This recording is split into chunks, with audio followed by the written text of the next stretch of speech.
Hello. Hello. Are you all good today? Welcome to this live Q&A session discussing all things dynamic content and dynamic ad insertion. That's right. That's what we're going to talk about. Hot on the heels of last week's AMIE reveal event and in anticipation of the big AMIE rollout on November the 16th, I am here to discuss dynamic content. I'm, of course, Mark Asquith, CEO and co-founder of Captivate.fm. And this is pretty relaxed as sessions go. This is just a sort of like office hours, if you like, an open Q&A forum to talk all things dynamic content. Really, it's a safe space to ask you questions. I know a lot of people in podcasting, they want to ask questions about things, but they sort of don't feel like they can because, you know, in some of the Facebook groups, there are people that are a little bit rude when they answer questions that people don't know the answer to because they think that everyone should have the same level of knowledge as they've got. Well, that's not the case, is it? We've all got to learn things, all right? There are loads of things I don't know. That's why I've got a music stand there so I can learn more music stuff. But the people around me support that. And that's what I'm here to do, is to support you with your podcasting knowledge, all right? All ships rise, and I'm here to help with that. So we are going to talk dynamic content. We are going to talk dynamic ads. I'm going to run, I don't know for how long, to be honest with you, probably for around 30 minutes tops. Like I said, this is very much a relaxed Q&A session. There is absolutely no agenda. It's just really to be here, all right, to answer questions. So I'm going to very quickly just recap what AMIE is in just a second. But before I do that, I'm going to give some shout outs. I've got my comments over here. So I'm going to talk to some of the people that we've got online. We've got Mr. Mike McAllen. Good to see you, sir. We've got Get Flushed. Hello. Kiora, good to see you. We've got Danny, the wonderful Danny Brown, Podcaster Stories, and of course, Captivate. We've got Paul. Good to see you, Paul. We've got Phil, the ever-present Caesar. Good to see you, sir. We've got Ben Dodd, the Doddmeister, the Doddmeister General. Here he is. We've got Kevin, Randy, Skeptic Songs, Alex, TJ, Annette. Good to see you. Laurie, hey, how are you? It's been a while. Runners Health Hub, Helen Murray. Oh, Runners Health Hub and Helen Murray. You two should talk. Surely. Inside Try meet Runners Health Hub. And then we've got Randy. What's up, Randy? How are you doing, sir? Good to see you. As always a pleasure. Randy, a longtime friend of Captivate. So last week, we here at Captivate, we announced AMIE, which is it was originally our audio mastering and integration engine. We subtly changed it. The M now stands for monetization, and there's a reason for that. And it's because the mastering stuff we can do in another module that has got a better name and that's more specific to mastering. So audio monetization and integration engine is AMIE, and it's Captivate's dynamic content and dynamic ad platform. What's up, Joe? What's up, Ian Anderson Gray? And what AMIE does is it allows you to dynamically insert content into your audio. All right. So what does that mean? Well, there are so many things when you're listening to a podcast that you might not always realize are inserted after the recording is done. All right. And that is called dynamic content. It's called dynamic ad insertion. And there are so many other things that we can do with it. All right. So what happens is, good. That's awesome, man. I'm glad your brain's been buzzing. So I'll do like a quick sample of an episode of mine. All right. I'll play my music. I'll just do a very quick sample of like my intro for my podcast. All right. Here's what would normally happen. Music incoming. What if you could grow your podcast in just 5 minutes per day with really specific targeted marketing activity? That's what I'm going to talk about today here on the Podcast Accelerator. But before I do that, I want to give a shout out to my sponsors. The wonderful Captivate.fm, the world's only growth-oriented podcast host, where you can host multiple shows for one cost and benefit from a range of growth level features that will enhance your show to the nth degree. Blah, blah, blah, blah, blah. Right, okay, so that's like a sample intro, right? Now, ordinarily, what would happen is that, well, Sam, hello. What we would do here is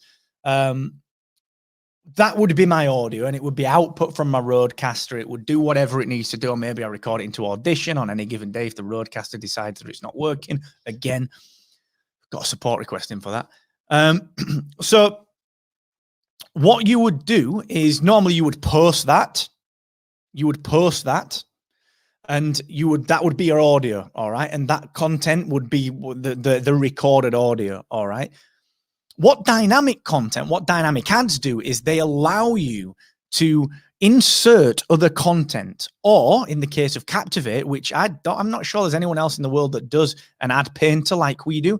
In the case of Captivate, I could take, that advert that I did, and I could paint over it using an interface in Captivate and say, right, instead of playing that content that I recorded like a year ago, which is out of date, instead insert this other content. That could be a snippet from another show, could be another sponsor read, could be whatever. And that's dynamically inserted. So what it means is that you don't have to re-record the episode.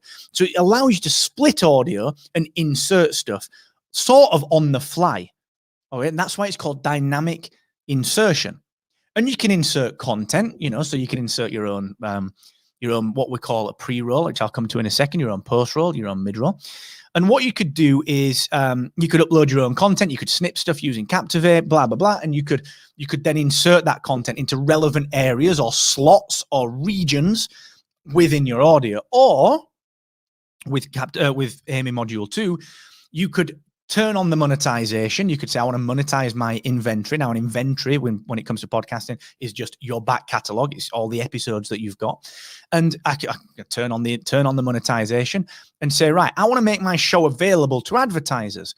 And here are the slots that I offer up. These are called ad opportunities. So let's say Ian Anderson Gray has got an episode that's got 2 ad slots that he wants to sell using Captivate's ad platform, AMIE. That's 2 ad opportunities that can then be filled from an ad server given certain parameters, timings, cost implications, and so on, right? So that's the way essentially the dynamic ad and dynamic content works, okay, is that those slots then, Ian would just go ahead and he'd go, right, Confident Live Streaming, episode 112, let's have a word with our sponsors. And he would know that, okay, that's where I put my slots. So I put 2 slots in, there's 2 ad opportunities, and it gets brought in, okay? So that's essentially dynamic ads. That's essentially dynamic content, all right? And there are a different range of places you can put these ads. You can do content before your audio. So that's called a pre-roll. That's before the audio, right at the beginning. Or post-roll, which is right at the end. Or mid-roll, or as we call it, mid-roll in content.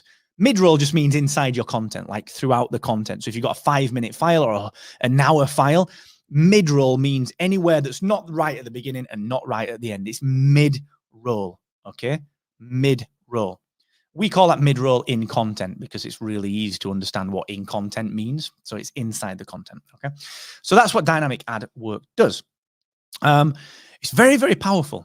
You can do a lot with it. All right. We're going to be talking much more in the future about things called VAST tags, which are essentially tags that allow you to go and get audio from elsewhere, and other places can read these tags and sort of match parameters up there. They're pretty geeky technology, XML-based technology that allow you to basically say, look, here's a place and here's an area that I want to put audio in, and here's a tag that will match up with that and what I want to do with that space. All right. So there's a lot more to that one, which we're going to be doing a lot more educational content on, but you start to get a little bit more advanced, all right?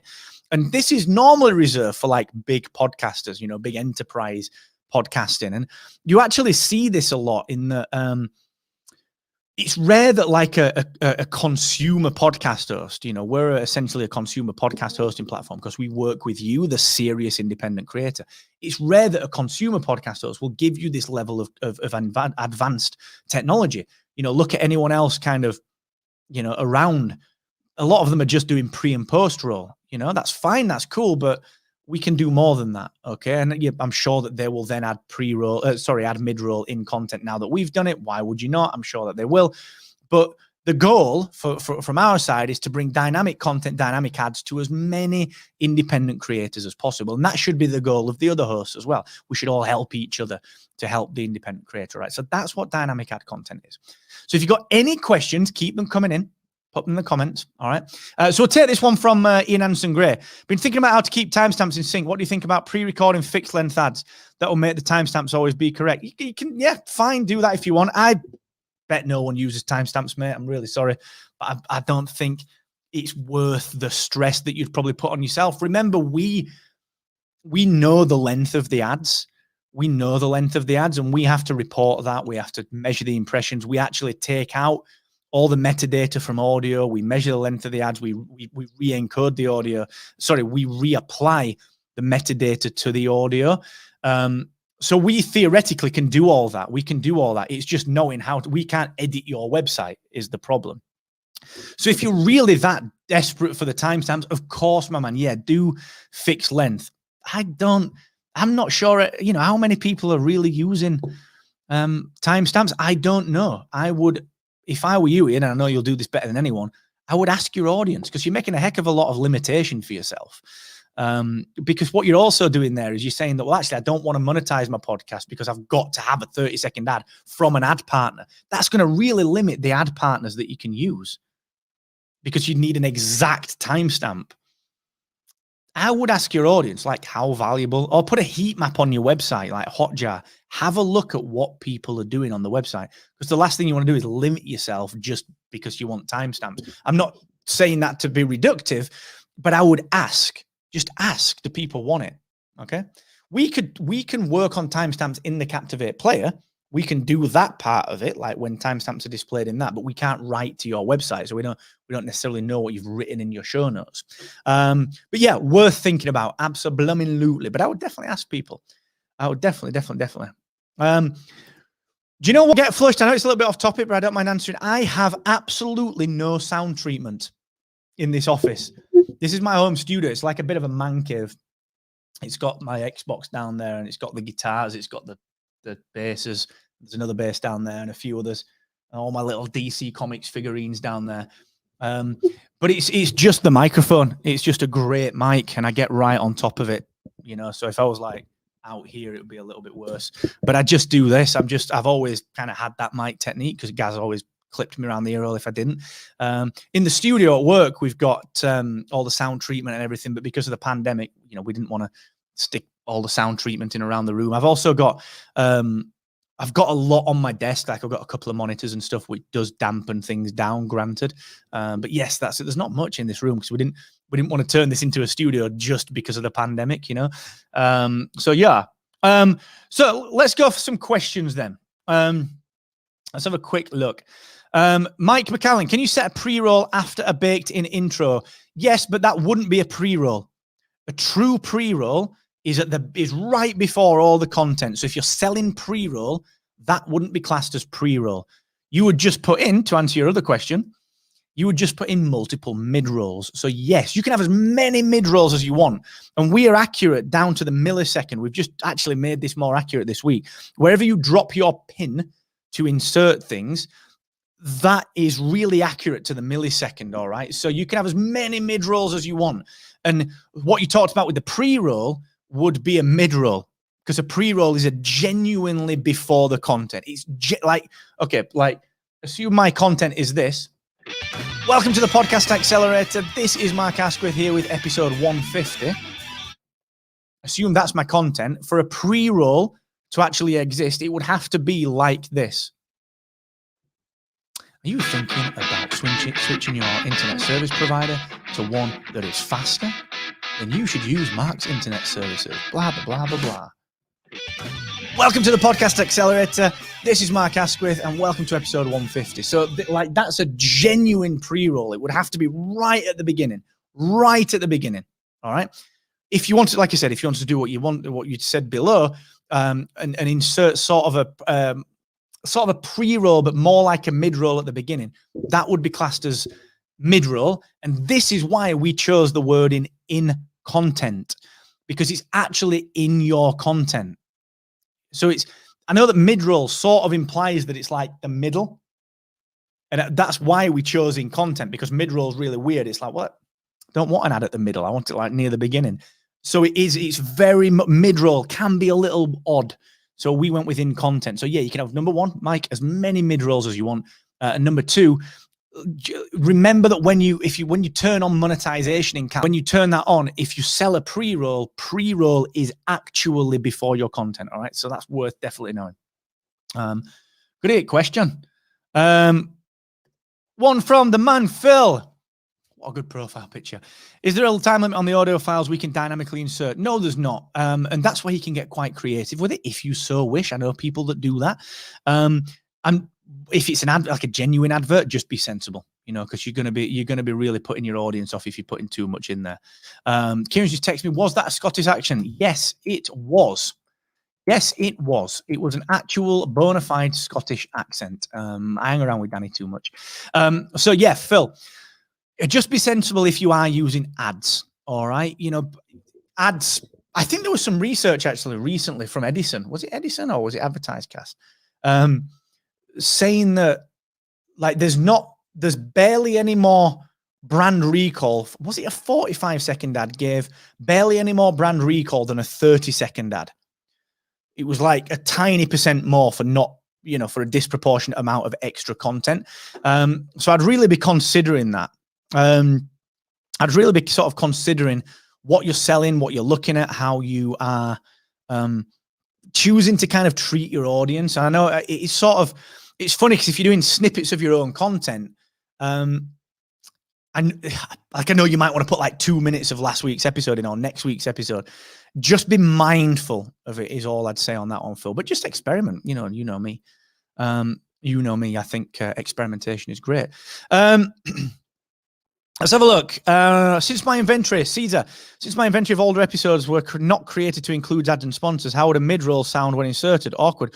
Not really. Not if you pick the right spot, and that's why we go right down to the millisecond when it comes to insertion of mid-rolls. You can choose, you can zoom in on the waveform on Captivate, really get between the words, pick a nice, decent stop, and stick the ad in there. It's not the most graceful, but it's better than not monetizing your audio if that's what you want to do. I listened to a podcast, I won't mention it, but I listened to a podcast that I love, and they've just started taking adverts. And it's like, hey, do you want to talk about this thing? And do you want to talk about, and they're doing their interview. Can you tell us a little bit more about that time you did this gig with this? And then, out of nowhere, you'll hear stamps.com. What's going on there? But I sort of don't mind it because I love the creators. So I give them I'm sort of understanding of it. I don't mind it. So no, I know it might feel weird, but no, if your goal is to monetize and you want to opt into the monetization, then, of course, you should be monetizing that inventory and going ahead and finding a suitable time. And remember, you can always monetize with pre and post as well. You don't have to sell mid-roll to start with. So yeah, that's it's an interesting point though, Caesar. You just have to get really specific with where you put it. Laurie, how do you implement this? Is it a turn on thing or do we drop in ads? Who decides where the pre-roll ad goes? If I haven't put in ad slots in past episodes, where would the ads be put? So this is what you've got to do. I don't know if you saw last week's reveal, Laurie, but I did a full demo of this. So if you didn't see it, sounds like you didn't because we did do a big demo of this. Go ahead and once we've finished here, go ahead and watch that reveal. All right, because you'll get a full demo of how that works. The one thing that I will say is who decides where the pre-roll goes? The pre-roll is right at the beginning. Like that's immovable. It's not a pre-roll unless it's a true pre-roll right at the beginning. All right. A pre-roll goes right at the beginning. So that's that's immovable. You can choose whether to include one or not, or you can decide not to include one, then it won't have one. If you've not put in ad slots in past episodes, where would the ads be put? You would go through, you'd use the waveform editor, which again, go and look at that reveal event. Look out for some of the demos that I'm going to do next week on this. You would zoom right in and you say, I want an ad slot there. I want an ad slot there. I want to paint over this audio, this baked in audio, and I want to replace this region with an ad. So there's loads that you can do, Laurie. So have a look at that. Like I said, have a look at that reveal because we did do a fair bit of content on that. But obviously, we'll have all the help articles. I'm going to be doing a live demo next week, probably on Spark of Rebellion, actually. Guys, we need to set that up. We need to decide what ads we're going to use. We'll do that next week. Yeah. I totally forgot to tell Gaz that we're using Spark of Rebellion. Probably he'll be all right with it. He loves a bit of tech. He can come on with me. Probably have a little bit of bants. It'll be hilarious. It will be bloody hilarious. It really, really will. Right, hang about. Let me get some more questions. hang about. I'm trying to find my questions. Close the tab. Oh, Mark, what are you doing? Here we go. Okay, so we've done that one, we've done that one, we've done that one, we've done that one, we've done that one. Aha! QTT, the podcast father. Quite the thing. I remember reading that listeners need to hear something 6 to 8 times before acting. Does this ring a bell? Is there any news research on ad impact that we are aware of? So that's probably wider than podcasting. You know, all the touch points. Let me find that. I can probably, there we go. All the touch points from any marketing show that 7 to 9 touch points are optimum for recall. You know, so I might look at a billboard and see like, you can tell it's Friday and I'm thinking about food. I might see Domino's Pizza. And then, you know, I'll hear an ad for Domino's Pizza, and then I'll get, you know, I'll get a leaflet for Domino's Pizza, and then I'll, you know, someone will mention it.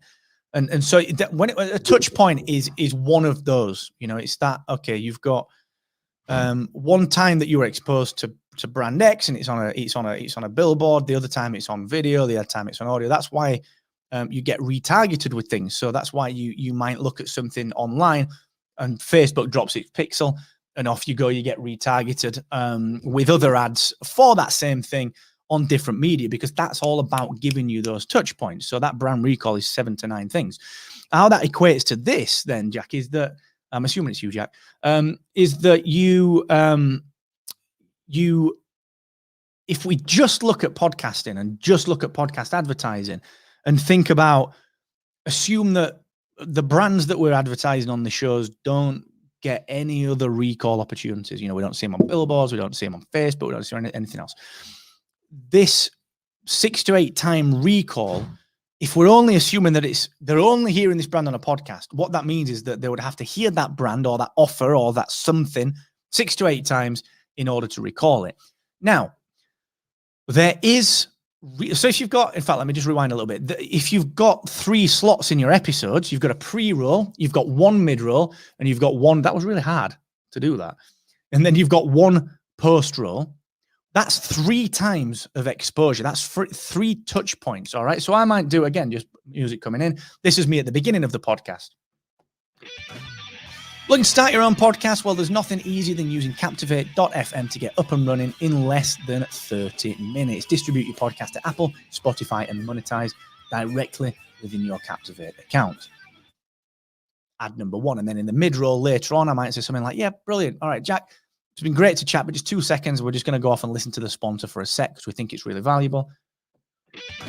Something about Captivate, something about Captivate. And then at the end, thanks for listening. It's been wonderful. See you next time. Post roll, something about Captivate. So we've had 3 touch points. Boom, boom, boom, boom, boom. Okay, now that's generally you know, how things are approached. You know, that's each one of those was a touch point. All right. There is research out there, and I can't remember the stats. I'm sorry, I didn't expect this to come up. I apologize. I should have all the data, or I should be able to remember it. I think it was Edison in their last either Infinite Dial or in their last podcast consumer report. Edison Research is Tom Webster and the team over there that does amazing work on podcast data. They said that brand recall in podcasting, and this is paraphrasing, I will need to check the accuracy of this. They said that it's more effective than many other types of media. The brand recall was stronger. Now, this is just me speculating on that, but does that mean that the 6 to 8 below is actually more like 5 or 6 or 4 or I don't know. All right, I don't know. So I need to just find that data from Tom. It was a couple of months ago, but it was fascinating data. It was like really interesting to see. So yeah, that's a fairly standard marketing thing, you know, touch point. It's one of those popular misconceptions. You know, it's the old Field of Dreams thing. You know, it's the put a website online and people are going to buy from it. That's really not the case, because it's these touch points. You know, it's the intent to buy. It's the attention, interest, desire, and action. It's the whole know, like, and trust scenario. You know, that's marketing. You know, that's just marketing. That's how it works. All right. So great question. Mike, am I going to show you the interface today? Probably not, because we're making some changes. One of the benefits of doing beta testing and really running through it is we're making some changes to it. We're working on a slightly different variation of the library. And if I'm completely honest with you, the team are working on it, so I'm not going to show you it today. We do have the last week's reveal, which you can go. It's on the YouTube channel. It's right here. It'll be beneath this video when you're finished. Look at the AMIE reveal. Skip to about 10 minutes in and you'll get the full demo. And then obviously next week when we launch, we're going to, a week after, we're going to have all of the video materials and all that sort of stuff going out as well. All right, let's have a quick look. Some more questions. I'm going to wrap up in about 5 or 10 minutes. So if you've got any more questions, pop them in there. We're going to run just 5 more minutes, 10 more minutes. We've got questions in from Joe, from Mike, from Helen, and from Brad. So we'll get to those ones. If there's any more, just let me know. So another question from Mike McCallan. Have you seen any clever ways to use dynamic ads, like not for an ads, like for something creative? Yeah, a lot of people use it for cross promo, which is something that Captivate will enable in module 3.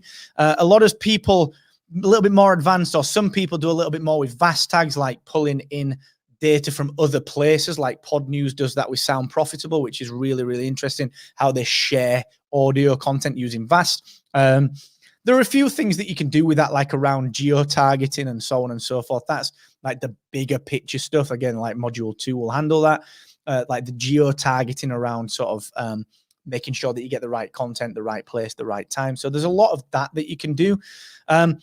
I would think that you can get creative yourself. Like, I'm already thinking of ways that we can use this for Spark a Rebellion. Like, can we do best ofs?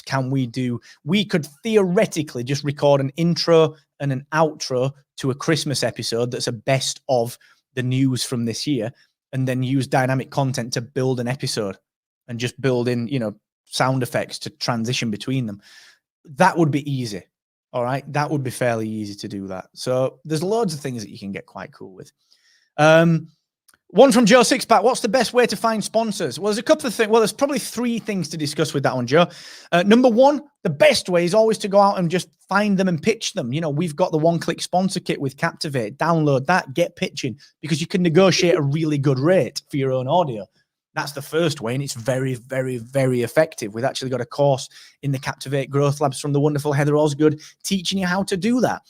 The second thing that you can do is sort of work with an ad partner, someone like Adalicious, someone like True Native Media, but they do come with, usually with like download thresholds. You've got to be at a certain number of downloads to actually become effective for a specific advertiser. So that'd be the second way. I'm always more of a fan of the first way, if I'm honest, going out to find them, because you can get some great success with that. The third way is by switching on monetization in Captivate, which is launching in module 2 of AMIE in Q1. You switch that on and you can monetize through dynamic ad insertion from our ad partners.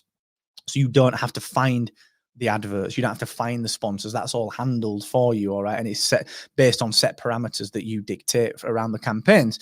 So it's very, very interesting, all right? And that's probably a quick 3-second rundown of it. They're the 3 ways that you can do it. So just to recap that, you can find your own, which I highly recommend. You can, number 2, you can work with an ad partner agency, someone like Adalicious, someone like True Native Media, or you can switch on dynamic ad monetization through Captivate in module 2 in Q1 next year, which will just go and get the ads for you. All right. Very, very good stuff. Good question. What else we got? Helen Murray. I've got a podcast sponsor who I try to talk up naturally and hope to continue doing so. However, I'm thinking of approaching another company for a mid-roll. What 3 things should I consider? Don't get conflicting sponsors, because that's going to annoy someone. Don't promise too much in terms of deliverables. Make sure that you work very closely with them on what they're expecting. Number 3, don't put your ads in there that are too long. 30 seconds per ad if you've got 2 mid-rolls, I think is probably about right. 45 to 60 seconds, fair enough. If you want to do that much more than that, I would say is going to be a challenge for your listeners. So they're the 3 things that I would say, Helen, on that one.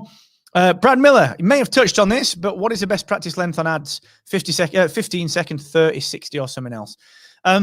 It's back to that efficacy that I talked about earlier. There is that research out there, which I don't have to hand. I apologize. I should have had it up, showing that I think it was a 30-second ad only performs slightly worse than a 45-second ad. So probably 30 is better because it's not annoying the audience as much. Plus, for every 2 30-second slots instead of 2 45, you have another ad slot at 30 seconds that you can sell.